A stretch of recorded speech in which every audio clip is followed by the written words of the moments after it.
Hello అండి, welcome to cinema పంచాంగం. ఘాటి దాని దాటికి తట్టుకొని వచ్చి ఇప్పుడు నేను మీకు రివ్యూ చెప్తున్నాను. ఘాటి అంటే బేసిక్ గా చాలా మందికి తెలుసో తెలీదో, ఘాటీస్ అంటే ఎవరంటే కొండ ప్రాంతాల్లో అక్కడ పెద్ద పెద్ద బరువులు మోసుకొని పైకి వెళ్లే వాళ్ళని ఘాటి అంటారు అని నాకు అర్థమైంది సినిమా చూసిన తర్వాత. ఎందుకంటే వాళ్ళు ఏం చెప్పలేదు ఘాటీస్ అంటే ఏంటో, డైరెక్ట్ స్టోరీలో దిగిపోయారు. సో ఎలా ఉంది సినిమా అంటే నాకైతే ఒక బిలో యావరేజ్ కి ఫ్లాప్ కి మధ్యలో అనిపించింది. అంటే నా పర్సనల్ ఒపీనియన్ ఇది. నాకైతే మరీ అంత ఎక్కలేదండి, అలాగని తీసిపాడేసే సినిమా కూడా కాదు.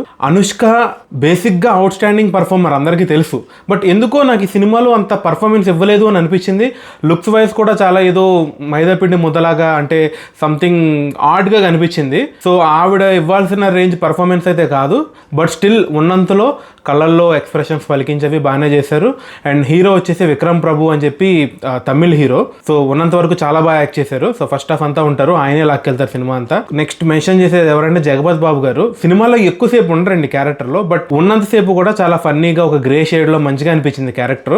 జగపతి బాబు గారు ఇన్నాళ్ళు చేసిన క్యారెక్టర్స్ మీద కొంచెం డిఫరెంట్ గా అనిపించింది. చాలా కొంచెం ఫన్నీగా ఒక ఫన్నీ పోలీస్ ఆఫీసర్ క్యారెక్టర్ లో అనిపించింది. మెయిన్ మెన్షన్ వచ్చేసి ఈ సినిమాకి అవుట్ స్టాండింగ్ పెర్ఫార్మెన్స్ ఇచ్చింది ఎవరు అంటే చైతన్యరావు గారు. చైతన్యరావు గారు అంటే మీకు ఆల్రెడీ తెలిసే ఉంటది. సో చాలా సినిమాల్లో చిన్న చిన్న క్యారెక్టర్స్ వస్తున్నారు, కానీ ఈ సినిమా అయితే ఆయనకి బ్రేక్ త్రూ అని చెప్పాలి. మేబీ సినిమా పోయి ఉండొచ్చు, కానీ ఆయన ప్రొఫైల్లో ఒక మంచి సినిమా కింద అయితే ఉండిపోతుంది. ఇది చాలా బాగా చేశారు, యాక్ట్ చేశారు. ఆయన క్యారెక్టర్ కూడా అలాగే డిజైన్ చేశారు. కొన్ని సిచ్యువేషన్స్ లో ఆ విలనిజం ఇంకా ఎక్కువ చూపించాలి, ఇంకా ఎక్కువ పెంచాలని చెప్పి అరవడానికి ట్రై చేశారు గట్టిగా. అవి కొంచెం ఎందుకో కావాలని అరుస్తున్నట్టు, విలనిజం కావాలని చూపించినట్టు అనిపించింది. బట్ ఉన్నంతలో అందరిలో పోల్చుకుంటే ది బెస్ట్ యాక్టింగ్ ఎవరు చేశారంటే చైతన్యరావు గారు చేశారు. అండ్ స్టోరీ విషయానికి వచ్చేసరికి ఏంటంటే ఘాటీస్ ఉంటాయి అనమాట, చాలా ఘాట్స్ ఉంటాయి, వెస్టర్న్ ఘాట్స్ అని, ఒరిస్సాకి ఆంధ్రాకి బార్డర్ లో. అక్కడ మొత్తం గంజాయే. సో గంజాయి పండిస్తూ ఉంటారు. ఆ గంజాయిని ఎలా స్మగ్లింగ్ చేస్తారు, వేరే వాళ్ళు ఒకళ్ళు కాంపిటీషన్ వస్తారు, ఆ గంజాయిని లిక్విడ్ రూపంలో మార్చి స్మగ్లింగ్ చేస్తూ ఉంటారు. ఎవరు వాళ్ళు, ఎందుకు చేస్తున్నారు, ఏంటి, దానివల్ల అనుష్క అండ్ హీరో ఎంత ఎఫెక్ట్ అయ్యారు, ఆ ఘాటీస్ ఎంత ఎఫెక్ట్ అయ్యారు అనేది స్టోరీ, మెయిన్ స్టోరీ.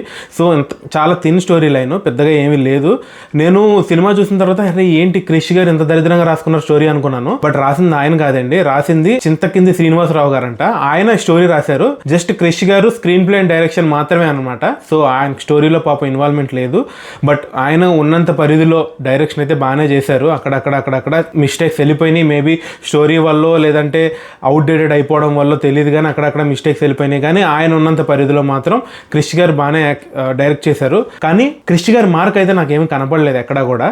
క్రిష్ గారు అనగానే ఒక డీప్ ఎమోషన్స్ కానీ, చాలా మనకు గుర్తుండిపోయే డైలాగ్స్ కానీ చాలా ఉంటాయి. మీరు చాలా సినిమాలు చూడండి, మీరు గమ్యం చూడండి, వేదం చూడండి, కృష్ణమండి జగద్గురు, ఇలా చాలా మూవీస్లో క్రిష్ గారి మార్క్ ఉంటుంది. డైలాగ్ గుచ్చుకుంటుందిరా అన్నట్టు ఉంటుంది డైలాగ్. బట్ అలాంటి డైలాగ్ ఒక్కడు కూడా నాకు ఇందులో తగలలేదు. చాలా సీన్స్ కూడా కన్వీనియంట్గా రాసేసుకున్నారు అనిపించింది. ఒక సీన్ అయితే నాకు ఇంకోటి, ఇట్లా మైక్ ఉంది కదా, ఇలాంటి మైక్ పెట్టేసి ట్రాకర్ అని చెప్తారు, క్లియర్గా తెలుస్తుంది మైక్స్ అని.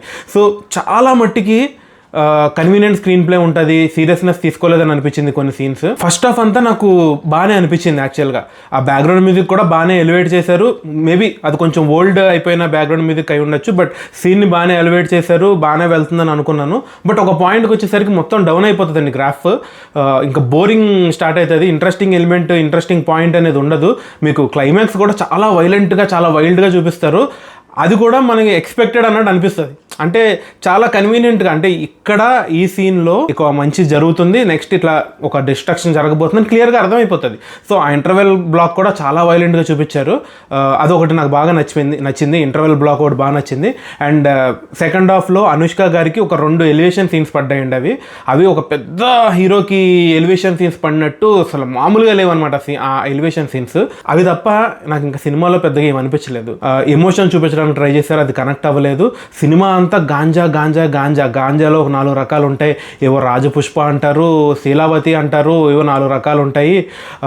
అక్కడ ఆ ఊర్లో మళ్ళీ ఒక వరల్డ్ క్రియేట్ చేశారనమాట. ఆ ప్రపంచంలో ఒక డెలివరీ అవ్వాలన్నా గాంజా కావాలి, ఒకటి చచ్చిపోవాలన్నా గాంజా కావాలి, ఒకటి బతికించాలన్నా గాంజా కావాలి, ఆఖరికి చచ్చిపోయినోడితో డ్రీమ్స్లో మాట్లాడడానికి కూడా గాంజా కావాలి. సో ఆ గాంజా అనేది వాళ్ళ లైఫ్లో ఒక పార్ట్ అన్నట్టు చూపించారు, ఒక వరల్డ్ క్రియేట్ చేశారు. అది కొంచెం నాకు ఇంకా ఇన్కన్వీనియంట్గా అంత హానెస్ట్గా అనిపించలేదు. కోర్ కాన్సెప్ట్ ఏదైతే మూవీలో ఉంటుందో స్టోరీ అదంతా కూడా నాకు ఎందుకో పుష్ప సినిమా నుంచి ఇన్స్పైర్ అయినట్టు అనిపించింది. ఆ కార్టెల్స్ కానీ, ఆ స్మగ్లింగ్ కానీ, ఒక 2 బ్యాచెస్ ఉండడం, ఇవన్నీ కూడా నాకు ఎందుకో పుష్ప సినిమా నుంచి ఇన్స్పైర్ అయ్యి రాసుకున్నట్టు అనిపించింది. విఎఫ్ఎక్స్ కూడా లేదు, ఉన్న దాంట్లోనే చాలా అన్యాచురల్గా అనిపించినాయి. విఎఫ్ఎక్స్ కూడా అస్సలు బాగాలేదు సినిమాకి. సినిమాటోగ్రఫీ వరకు బాగానే ఉంది, అంటే విజువల్స్ కానీ అవి కానీ బాగా క్యాప్చర్ చేశారు. అన్ని కొండ ప్రాంతాల్లో ఎక్కడెక్కడో డ్రోన్ షాట్స్లో ఏరియల్ వ్యూస్ అవన్నీ చాలా మంచిగా క్యాప్చర్ చేశారు. అండ్ మ్యూజిక్ కూడా ఓకే, పాటలు కూడా అక్కడక్కడ బాగానే అనిపించినాయి. ఆ ప్లేస్మెంట్ కూడా ఎక్కువ డిస్టర్బ్ చేయకుండా బాగానే పెట్టారు. బట్ చెప్తున్నా కదా, అదే ఎక్కడో సినిమా మిస్ అవుతుందండి. అంటే నాకు అంత క్లియర్గా చెప్పలేకపోతున్నాను, కానీ సినిమా నేను యావరేజ్ అని కూడా చెప్పలేని సిచ్యువేషన్లో ఉంది. అంత డ్రాగింగ్గా చూసిన సీన్లో చూసినట్టు ఓవర్ యాక్షన్ సీక్వెన్సెస్ పెట్టేసి అట్లా వెళ్తూ ఉంటుంది. కొన్ని సీన్స్ అయితే టూ మచ్ అసలు దారుణంగా అనిపిస్తాయి. ఒక ఊర్లో స్కూల్ కట్టించడానికి గవర్నమెంట్కి 100 కోట్లు లంచం ఇచ్చాము, కానీ ఆ స్కూల్ వాల్యూ ₹1,00,00,000, కానీ మేము 100 కోట్లు లంచం ఇచ్చాము. హాస్పిటల్ వాల్యూ 2 కోట్లు, మేము 200 కోట్లు లంచం ఇచ్చామంటారు. నాకు ఆ లాజిక్ ఏంటో ఇప్పటికీ అర్థం కాలే. ఆ 200 కోట్లు పెట్టి ఈడే హాస్పిటల్ కట్టించచ్చు కదా అనిపిస్తుంది.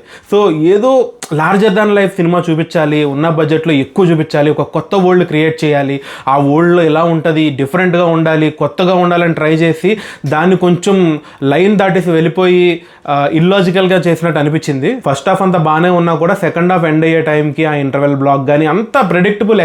ఏంటంటే ఎక్స్పెక్ట్ చేయొచ్చు మనం, నెక్స్ట్ ఏం జరుగుతుంది, ఇది జరుగుతుంది, నెక్స్ట్ ఇది జరుగుతుంది. సో ఎలా జరుగుతుందని చూస్తాం తప్ప కొత్తగా మనకి ఏమి పాయింట్ అనిపించదు, ఎక్కడ ట్విస్ట్ ఉండదు, ఎక్కడ ఇంట్రెస్టింగ్ పాయింట్ ఉండదు. రిషి గారు ఏమనుకున్నారంటే సీతాదేవి లంకా దహనం చేస్తే ఎలా ఉంటుంది అనేది కాన్సెప్ట్ కింద సినిమా చూపిద్దామని ట్రై చేశారు. ఒక లేడీ పవర్, ఒక అమ్మాయి ఏం చేయగలదు. ఎన్నాళ్ళు మనం చూస్తే ఒక హీరోయిన్ చచ్చిపోతే హీరో ఎలా రివెంజ్ తీర్చుకుంటాడు అని చూపించినట్టు రివర్స్లో చూపిద్దామని ట్రై చేశారు. సో ఆ పాయింట్ ఒక్కటి పాపం ఆయన ఏదో చెప్దామని ట్రై చేశారు, కానీ సంథింగ్ మేబీ కమర్షియల్ ఎలిమెంట్స్ ఎక్కువ ఇంక్లూడ్ చేయడం వల్ల, లేదంటే ఎక్కువ లార్జర్ దాన్ లైఫ్ వెళ్ళిపోదామని అనుకున్నారో ఏమో తెలియదు, కానీ ఆ పాయింట్ అనేది మిస్ అయిపోయింది. అనుష్క గారిని అంత పవర్ఫుల్గా చూపించలేకపోయారు. ఏదో పరిగెడతా ఉంటారు, దాక్కుంటూ ఉంటుంది, అట్లా చూపించారు, కానీ ఎక్కడ కూడా అంత కనెక్టివిటీ ఉండదు, ఎక్కడ కూడా కన్సిస్టెన్సీ ఉండదు ఆ క్యారెక్టర్లో. చాలా కన్ఫ్యూజ్డ్ రైటింగ్లా అనిపిస్తూ ఉంటుంది, బోర్ కొడుతూ ఉంటుంది. సో ఓవరాల్గా నేనైతే బయటకి చాలా డిసాటిస్ఫాక్షన్తో వచ్చాను. సినిమా మీద నాకేం పెద్ద హోప్స్ లేవు, ట్రైలర్ చూసినప్పుడే నాకు అర్థమైంది. బట్ చిన్న హోప్ ఏంటంటే క్రిష్ గారి మీద చిన్న హోప్తో వెళ్ళాను, బట్ ఆయన అయితే నన్ను సాటిస్ఫై చేయలేదు. క్రిష్ గారి మార్క్ అయితే నాకు కనపడలేదు, నాకైతే అంత వర్త్ మూవీ లాగా అనిపించలేదు. Thank you so much.